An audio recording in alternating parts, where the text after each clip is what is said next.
In the early 1960s, Alabama's Governor George Wallace personified the implacable opposition of many Southerners to equal rights for black Americans.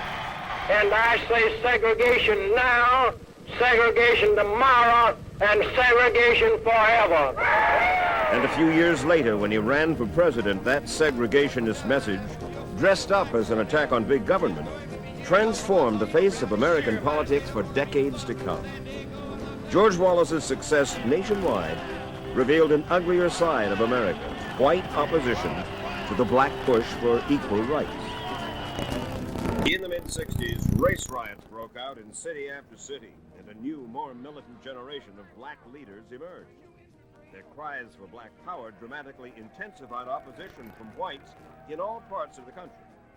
The life and times of George Wallace and the backlash against black power on this edition of the 20th century.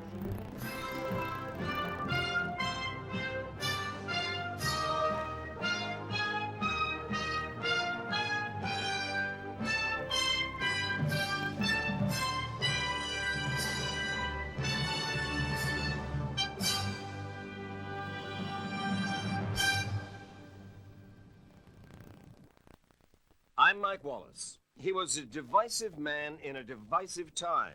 Folk hero to some, demagogue to others. George Corley Wallace at another time in history might have been just another governor of a small southern state. But the heat generated by the civil rights movement catapulted Wallace onto the national scene, and he exploited that recognition in 4 aggressive runs for the presidency, campaigns that were cut short only by a would-be assassin's bullet. Now, therefore, I, George C. Wallace, as governor of the state of Alabama. He first came to national attention in 1963, trying to face down Assistant Attorney General Nicholas Katzenbach in the doorway of the University of Alabama in Tuscaloosa. Katzenbach had come to the university to enforce a court order permitting the registration of 2 black students, James Hood and Vivian Malone, the first blacks in the history of the university.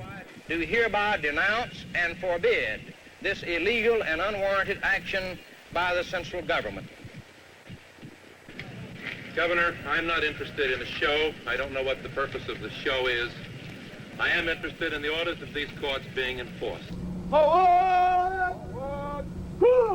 That same day, President John Kennedy federalized the Alabama National Guard to enforce the admission of the 2 students. Wallace backed down, but nonetheless, he claimed victory.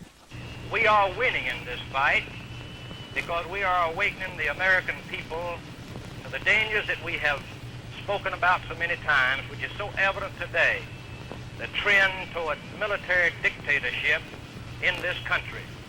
Wallace's defiance served as a launching pad for his national ambitions. As he told a fellow legislator shortly before he became governor, "I'm going to make race the basis of politics in this state, and I'm going to make it the basis of politics in this country." He took that message nationwide, campaigning against President Kennedy's proposed civil rights bill to end legal segregation in the South. And under the provisions of this act, under the public accommodation section, if your grandmother's running a boarding house with 6 or more rooms in it, she could be sent to the penitentiary without a trial by jury because she violated the provision of this act. Disaffected white Americans roared with such enthusiasm that Wallace decided to make a token run for the Democratic nomination for president in 1964, with astonishing results. He got 40% of the primary vote in Wisconsin, 29% in Indiana. I would like to tell you this tonight. An ex-Golden Gloves champion, Wallace loved to be provocative, challenging, pugnacious. I would show that fellow where the little boy's room is.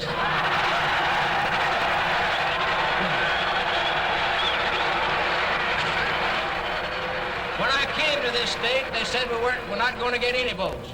But they said that in Wisconsin, they said it in Indiana. We shook the eye teeth of the liberals in Wisconsin. Let's make them fall out here in the state of Maryland. And he almost did, winning 43% of the vote in that state's 1964 Democratic primary before withdrawing from the race. An uneasy President Johnson attributed Wallace's success to what he called white backlash. But African Americans had another explanation.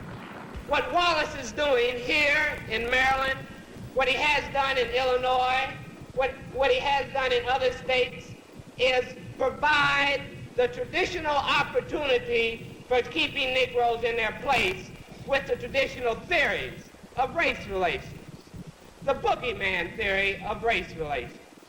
That's all he really is. He's a big boogeyman. Flush with success, Wallace looked forward eagerly to a full-blown presidential campaign in 1968. Because he needed the governorship of Alabama as a national platform, and because he failed to get the Alabama Constitution amended so he could run for a third consecutive term, Wallace decided to run his wife, the shy, fragile Lurleen, for governor in 1966. The record of the Wallace administration is one of honesty, integrity, and progress. If you want this record continued, I ask you to cast your vote for me on May 3rd. But there was never any doubt about whom Alabamians were voting for. Do you think that Lurleen Wallace could perform effectively as a governor of the state of Alabama? No, I don't think so. I don't think she has the qualifications, the experience, and the tragedy is that she doesn't intend to perform as governor. Governor Wallace has made it very clear if he's elected that he will run the state and that Mrs. Wallace will merely be a figurehead. Nevertheless, Lurleen won easily, clearing the way for another George Wallace run for the presidency. In 1968, if one of the two national parties do not give the people of this nation someone that will express the attitudes and aspirations of the overwhelming majority, in my judgment, of the people of this country, if that doesn't happen, you can look for us to be in your state all the way from Maine to California.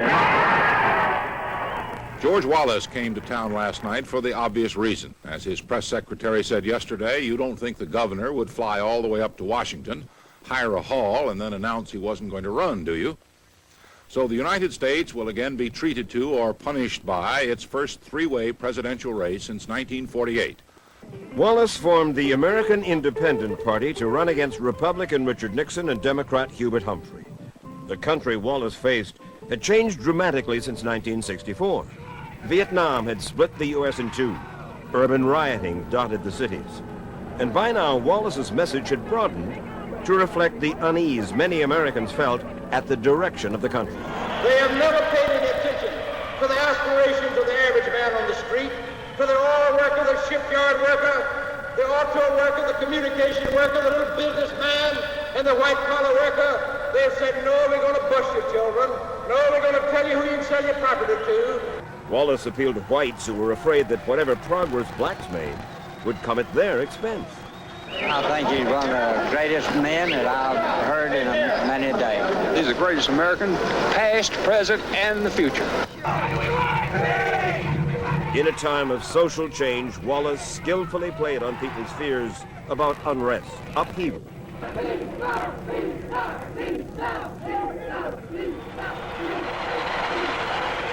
Always talking about free speech, but they don't want anybody to speak except themselves, so they don't really believe in free speech, but that's all right. We'll tolerate them a while. And both national parties have kowtowed to every anarchist that has roamed the streets for so long. And I tell you, you better have your day now, because after November 5th, you anarchists are through in this country. I can assure you that. He was a shrewd and skillful politician, a populist railing at Washington and the experts who ran it. When these papers imply that I have expertise, I don't even allow it in my house, I don't use it, and there's nobody in my family that's ever suffered from expertise. But while Wallace talked about the failures of big government, veiled references to race were always at the heart of his message. As I found out when I talked with him in 1968, shortly after the release of the Kerner Commission report examining the cause of urban riots. Would you expect to have a Negro in your administration? Are you talking about in the cabinet or in the administration? In the cabinet or in the administration? Well, certainly Negroes will be in every administration and should be, because Negroes are citizens of this country the same as we are, and they will always be in the government. All right. Let's get off of race. I'm not a racist. If everybody's a racist who's been called one, you are one, how do you explain your racism away? The Kerner Commission said you was one, and that's a presidential report. Well, not me. You're not speaking It said about... all the American people. Oh, I see what you mean. And you an American? Yes. Well, that got you. Touche. Touche. By late August, according to the Gallup poll, 21% of the electorate favored Wallace for president. He was ahead of both Republican Nixon and Democrat Humphrey. And what's more, his popularity, particularly after the riots at the Democratic Convention in Chicago, only seemed to grow. Well, you know why the breakdown of law and order exists? It's because of militants, activists, revolutionaries, anarchists, and some communists, and the Supreme Court having handcuffed the police in our country and made them second-rate citizens. So I want to tell you young folks here tonight that when I become your president and you lie down in front of my automobile, you're not going to lie down in front of any more automobiles, I can tell you that. But just as Wallace was peaking, his campaign stumbled badly. He had picked for his running mate, former Air Force General Curtis LeMay, who had a reputation for speaking first and thinking later. LeMay was asked what he thought might be an appropriate U.S. response to a military crisis. If I found it necessary, I would use anything that we could dream up. Anything that we could dream up, including nuclear weapons, if it was necessary. Wallace's support gradually began to erode. Richard Nixon was barely elected over Hubert Humphrey. Wallace finished third, receiving no more than 14% of the popular vote, carrying only 5 southern states. I don't consider myself a loser in '68. I consider that we influenced national events in 1968. Influence is too pale a word. With the death of Bobby Kennedy in June of 1968, the blue-collar vote, which had religiously voted Democratic since the days of Franklin Roosevelt, was suddenly up for grabs, and Wallace showed how to get it. He appealed to what he called the average person, the person, he said, who went to work and paid his taxes and raised his family, the person whom Washington seemed to have forgotten in its zeal to right the wrongs of racism. In the middle of his 1968 bid to become president, Wallace's wife Lurleen died of cancer. Lieutenant Governor Albert Brewer succeeded her, and Brewer, with some secret financial help from the Nixon White House, decided to run for a full term in 1970 against George Wallace. But Wallace went on to win out and to set his sights again on yet another campaign for the presidency in 1972, this time as a Democrat. Early on, Wallace demonstrated that he hadn't lost his touch with the issue that angered his voters most. And when you elect me in Florida, you're going to say, we're fed up about this school business. We believe in non-discrimination. We want freedom of choice, but we're tired of busing and closing schools and trifling with our little children, black and white. And already the president is saying, I might come out against it myself in a few days, and if you elect me in Florida, they all going to come out against it. I tell you that. They all going to come out against it. Wallace's white-hot rhetoric produced another dramatic upset.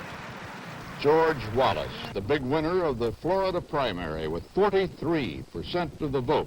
A bigger winner than anticipated, apparently getting all of the state's convention votes. It does prove that I am a national candidate and not a regional candidate, as so many have tried to say, because the people in this state are from all over the United States, along with native Floridians. Then on to Wisconsin, where Wallace didn't expect to do well because busing was not a big issue there. He campaigned there only 9 days. The conventional wisdom here, that's a kind of informed guessing, is that next Tuesday, George Wallace will get perhaps 12% of the vote or more, draining off a lot of votes from the right, getting some from the middle, and also probably getting a number of crossover Republican votes. But on primary night, another surprise.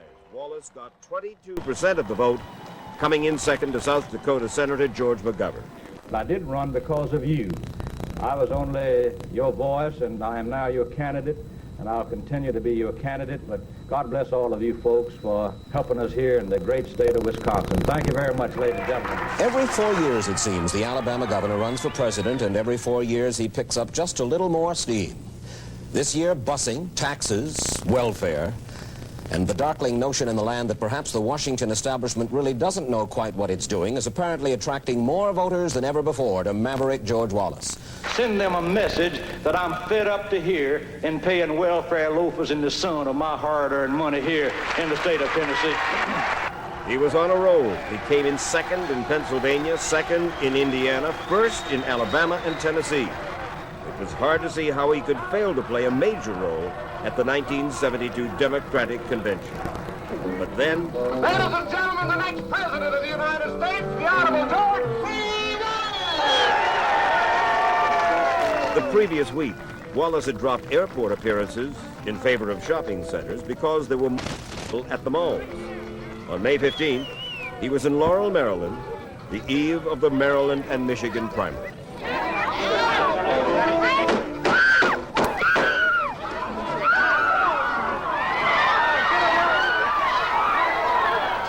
A 21-year-old busboy from Milwaukee, Arthur Bremer, who had first stalked Richard Nixon, shot George Wallace, paralyzing him from the waist down.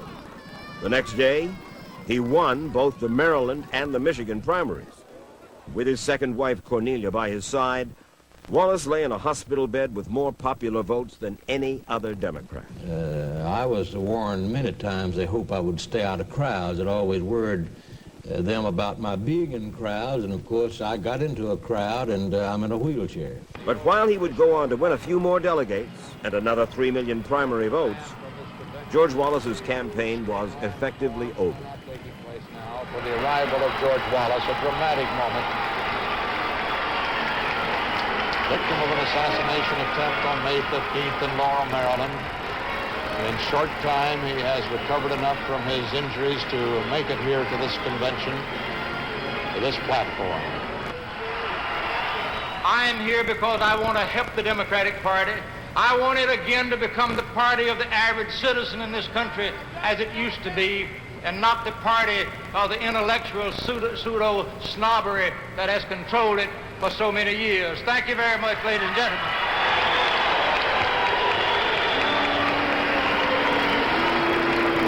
Governor Wallace isn't getting unavoid cheers there. You can hear a lot of boos through this crowd as well as the cheers for him.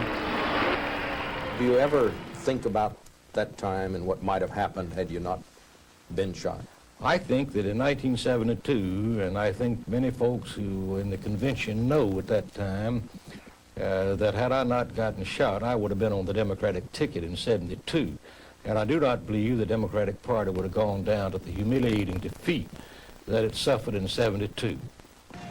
Wallace kept on going. He ran and won the Alabama governor's race again in 1974, but the presidency remained his dream.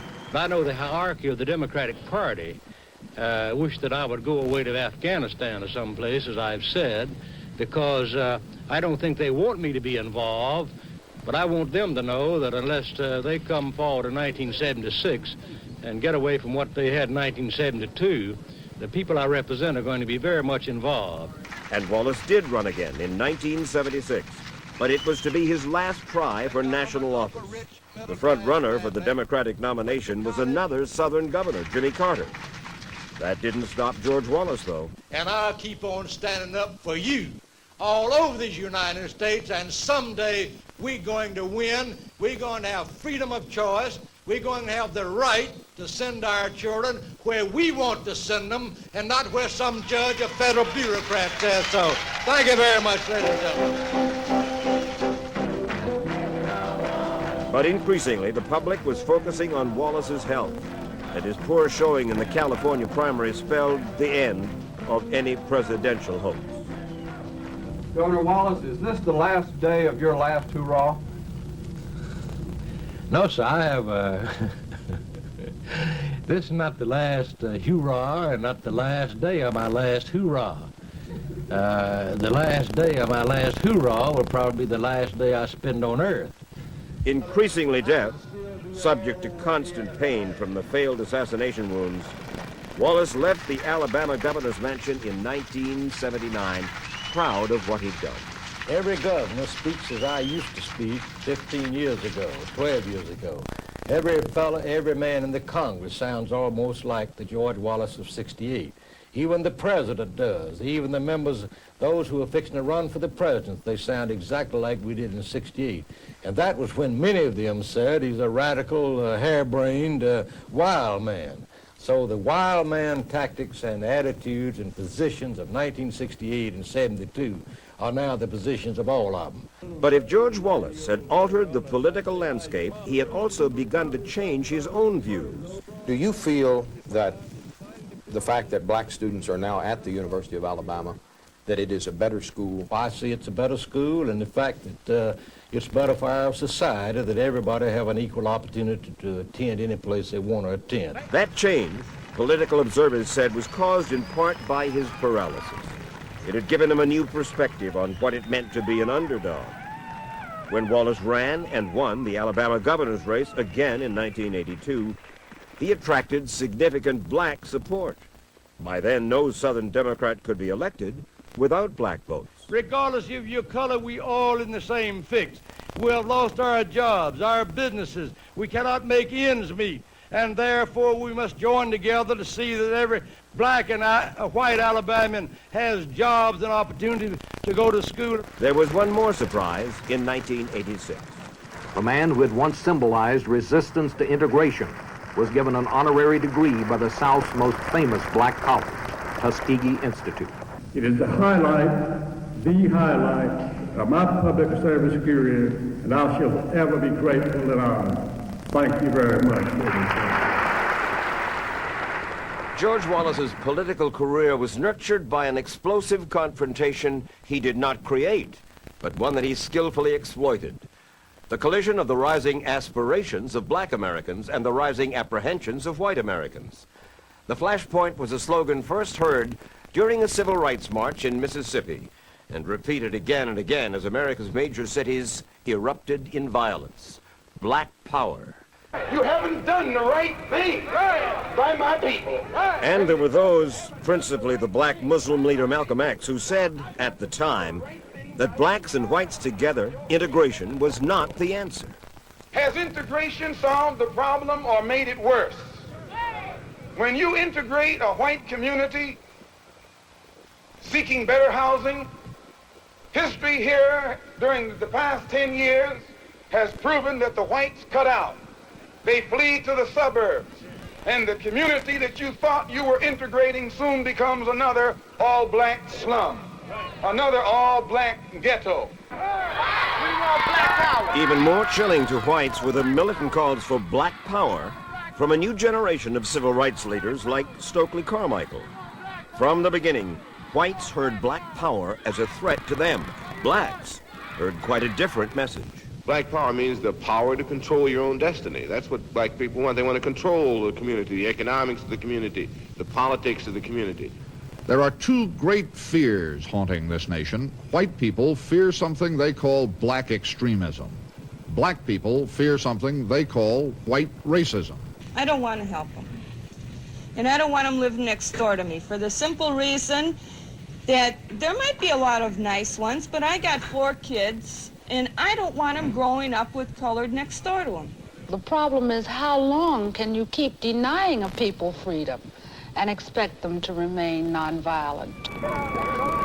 Violence had come to New York's Harlem in the summer of 1964 after a black teenager was killed by an off-duty white police officer. One resident died before police finally got the situation in hand after 4 days of rioting. You say we riot. Yes, we riot and loot, but that's the explanation. The explanation for that is the fact that we don't have enough high-paying jobs. They won't give us a salary, a decent salary.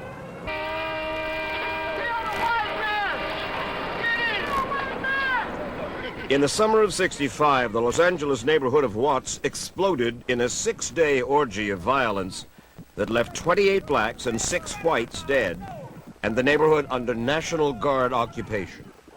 Once again, the riot had begun after a run-in with the police. The state policeman arrested a black man for reckless driving. But the deeper reasons for the violence went to the heart of ghetto life. We like to be nonviolent, but we up here in Los Angeles area, we're not doing that other cheap. Number 2, in the fact that our Negro community leaders where are they?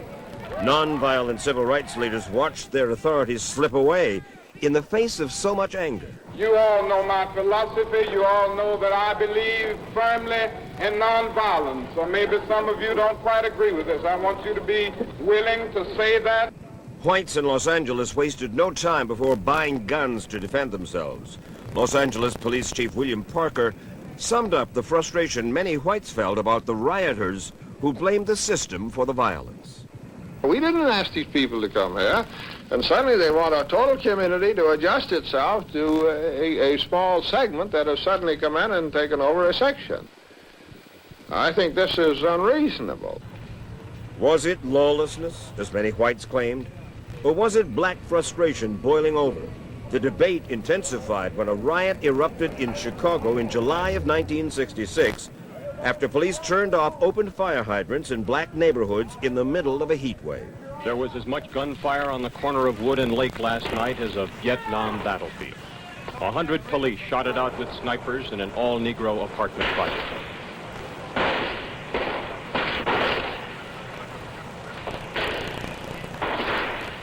The snipers fired from windows.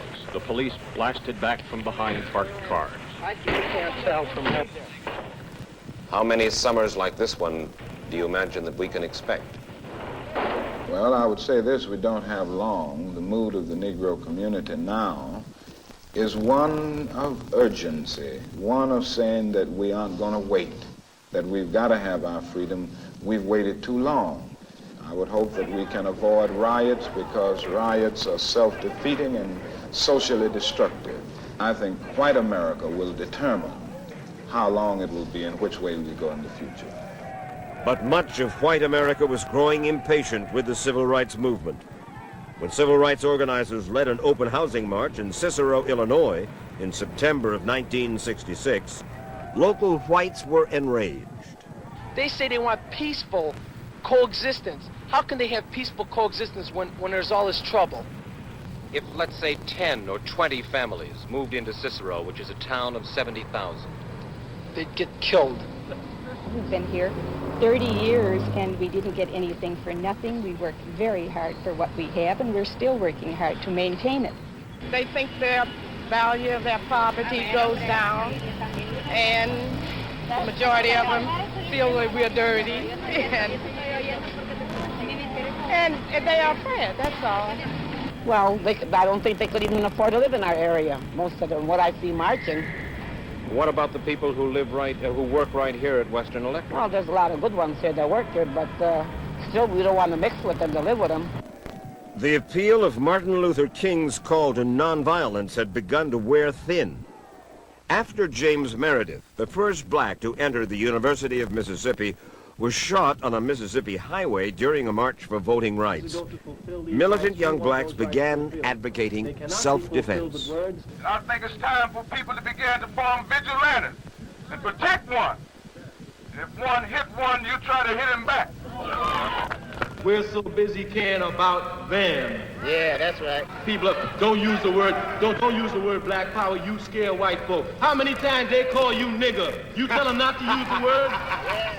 As the media reported the notion of black power as a thinly veiled threat against whites, Martin Luther King struggled to keep the fragile black and white coalition from dissolving. I think the Negro must stand up. He must take the initiative. He must make it clear by his own participation and his own numbers. He's determined to be free. He must never forget.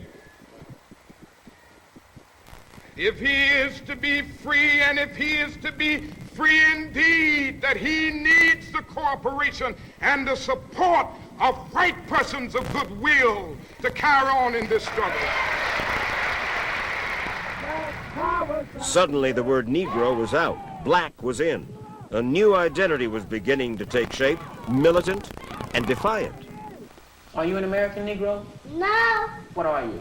I'm black and beautiful. What's your nationality? My nationality is Afro-American. Very good, man. Keep it up. Whether it was in the streets or in the corridors of power, blacks had begun to wonder about the reliability of white support. We've got to turn our backs on this country. Yeah, tell them what to do. This country has never cared about black people. That's right. They don't give two damns about us. And all of us always turn around worrying about what's good for America, what's good later for America, what's good for black people. That's what we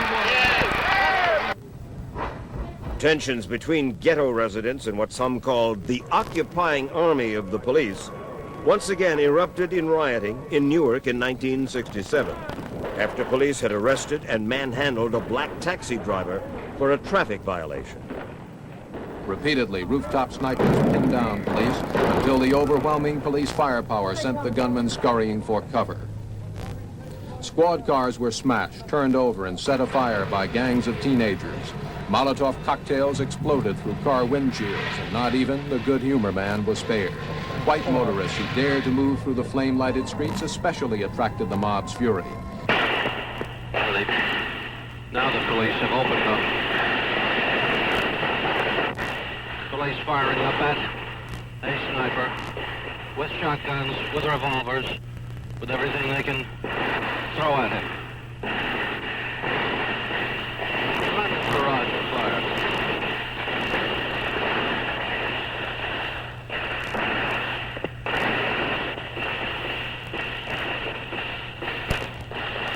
Automatic weapons being thrown up, being fired into the building, and then silence.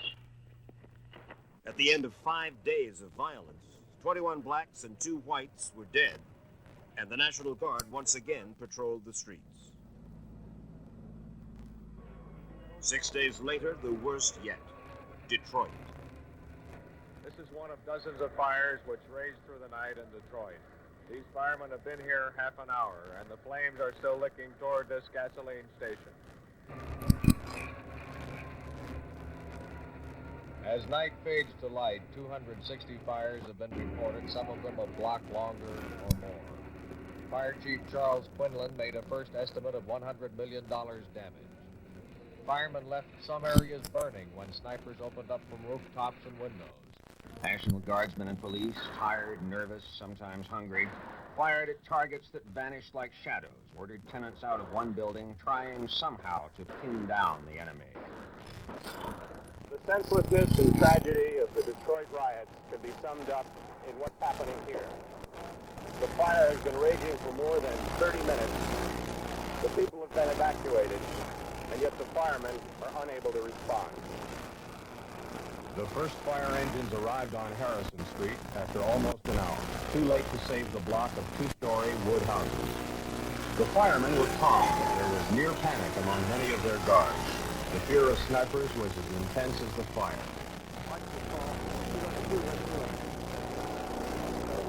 The firemen withdrew to relief of some soldiers who said, "Let it burn." And it burned from house to house and across Harrison Street, and by the time the fire engines returned, flaming cinders had ignited the $70 a month home of Mrs. Mary Ola Webb and her 4 children. One son, Army PFC William Webb, just back from a year in Vietnam. I think this is a shame. This is a disgrace. Why? Because people don't have we don't have no food. We won't have nowhere to stay. Where we gonna go? You have nowhere to go? We don't have nowhere to go.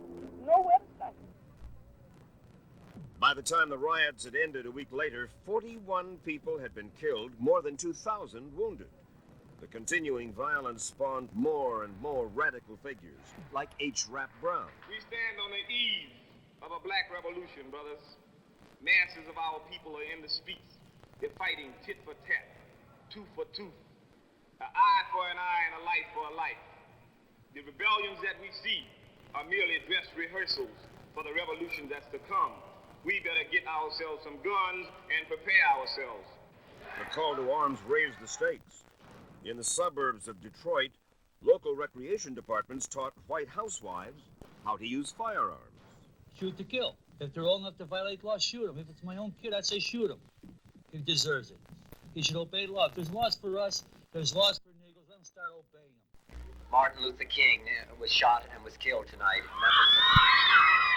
And then came the assassination of Martin Luther King on April 4th, 1968. It provoked disbelief and despair, and across the country, cities went up in flames. we knew we were under siege after King's assassination. Remember, we had riots in about 130 American cities. 130 American cities. We had troops in Washington. We had troops in Chicago. We had troops in Baltimore. We had troops on alert all over the country. We had very few cities in which we did not have looting and burning. Everyone was extremely saddened by the assassination, and everyone was quite angry as well that Dr. King, the apostle of nonviolence, had fallen victim to the worst kind of political violence in this country. In the wake of the rioting, the words of Otto Kerner, chairman of a presidential commission on civil unrest, underscored the painfully obvious. American society was in crisis. Our nation is moving toward two societies, one black, one white, separate and unequal. The alternative will require a commitment to national action. From every American, it will require new attitudes, new understanding, and above all, new will. But new will would not be forthcoming. A great deal of the supposed dialogue going on between the races has become monologue. Say race relations to most white people, and they want to talk about riots. Say race relations to most black people, and they want to talk about discrimination or white racism. I doubt very seriously that a white person would want to accept me as an equal today. They act like savages, like animals. They kill each other, they rape and they rob. If there's a riot, well, they wouldn't burn their own places. They should be shot. That's the only way we can stop them. I can't see where the policeman has to stand there and just hold his gun in his hand. For what? They're breaking the law, aren't they? But the law had lost its authority for many black militants struggling against what they saw as an unjust system, who came to see the law as an instrument of racial oppression. And that view was crystallized in one group that came to dominate the black militant movement. The rise and fall of the Black Panthers, formed in 1966 by two disillusioned California state poverty workers, Bobby Seale and Huey Newton. The Black Panthers first came to dramatic public notice when they armed themselves to march on the state legislature in Sacramento in 1967. Grim-faced and silent, a file of angry young Negroes carrying loaded rifles trooped into the state capitol here at Sacramento, bent on invading the state legislature. They claim they must carry guns for their own defense against racists. The armed band forced its way past surprised and bewildered state police to stride through the pass gates outside the assembly and right into the chamber during a legislative session. In stark contrast to the nonviolence of other civil rights groups, the Panthers urged blacks to arm themselves to defend against what they called the occupying army of the police. The Panthers stood up at a time when the larger black community was protesting and demanding some kind of end to police brutality as well as some kind of end to discrimination in jobs and housing. These were the basic demands of the community. But while carrying guns got them the most attention, what was less well known was the rest of their political program, which they taught in what they called liberation schools.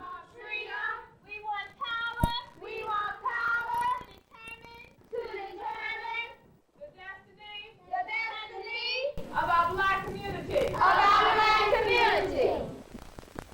Right on. Okay. The 10-point program of the Panther Party forms the basis for almost everything they teach and do. It calls for housing, education, and jobs. It calls for black juries for blacks on trial, exemptions for blacks from military service, repayment for slavery and what they say has been the mass murder of black people, an end to police brutality, and the arming of all blacks for self-defense. And the Panthers' 10-point program ends with the beginning of the United States Declaration of Independence. Make some posters with revolutionaries on them. 1968 sort of was a period that really, the Black Panther Party spread across this country like wildfire. I mean, prior to Martin Luther King being assassinated, we might have had 3 or 4 chapters and branches. Following the assassination of Martin Luther King, we spread to 45 chapters and branches throughout the United States of America. FBI Director J. Edgar Hoover worried that the Panthers might join with black nationalist and white radical groups to try to overthrow the government. So the FBI decided to hamstring the growth of black militants, including the Panthers, through a campaign of intimidation and arrest. First, it was the Panthers' Minister of Defense, Huey Newton. Black people in this nation want Huey P. Newton to be set free. White people on the radical and left and liberals want Huey P. Newton to be set free. Peoples of the world are demanding that Huey P. Newton be set free. So next, it was Panther Chairman Bobby Seale. Seale was charged, along with 7 other radicals, charged with inciting riot at the 1968 Democratic Convention. The only black in the group, Seale was also the only defendant denied access to a lawyer of his own choosing. When Judge Julius Hoffman ordered Seale bound and gagged because of his outburst during the trial, that became proof positive for those who were convinced the American judicial system was racist. But I want to say that I was scandalized. I almost wanted to vomit after I sat in that courtroom and watched Bobby Seale being tortured, because that's what it is. They're going to get their hands off our chairman, because our chairman doesn't just represent the Black Panther Party. Our chairman represents everybody that realizes they're oppressed here in Babylon, the home of the free and the land of the brave. Before the trial got underway, Seale was sent to New Haven to stand trial on separate charges. The Chicago 8 became the much more famous Chicago 7. We made a forum out of the courtroom, whether it was in New Haven, Connecticut, or Chicago 8 conspiracy trial, Angela Davis trial, whatever. We made a forum out of it, and it helped educate masses of people with what was wrong and what was unjust in America.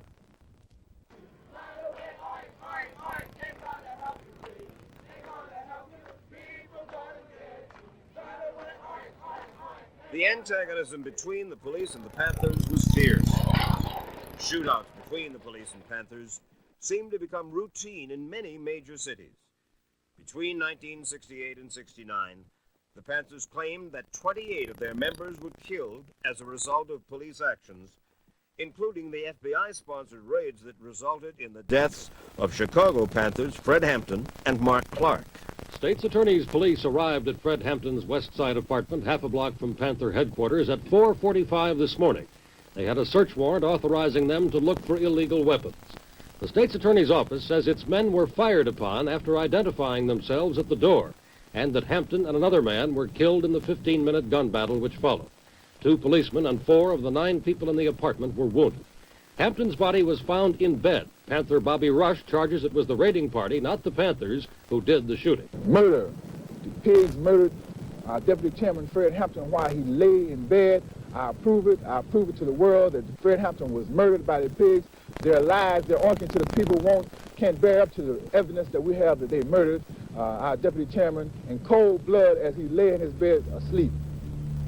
While the FBI never admitted that it set up the raid, 10 years later the Hampton and Clark families collected almost $2 million from the government to settle a civil rights suit. The government's campaign against the Panthers was successful. By 1970, most of the prominent Black Panther leaders were either dead, in exile, or in prison. Nonetheless, the party struggled on, stepped up its social programs. It even became involved in mainstream Oakland politics, with runs for public office before finally petering out in 1981. By the mid-1970s, the most militant of the new generation of black leaders had faded from the scene. But the problems that had sparked the riots and the rise of the Black Power movement, poverty, injustice, the lack of opportunity, that remained. What also remained was the fear that the riots and the superheated rhetoric of the black militants had spawned in the white community, a fear that all but extinguished the conviction that had inspired the civil rights movement from the beginning, that blacks and whites could work together to right the wrongs American blacks had endured since the founding of the Republic. And succeeding generations of politicians understood that white fear was a source of political power, power that was first exploited by the man who stood in the schoolhouse door, George Wallace of Alabama. I'm Mike Wallace, and this is the 20th Century.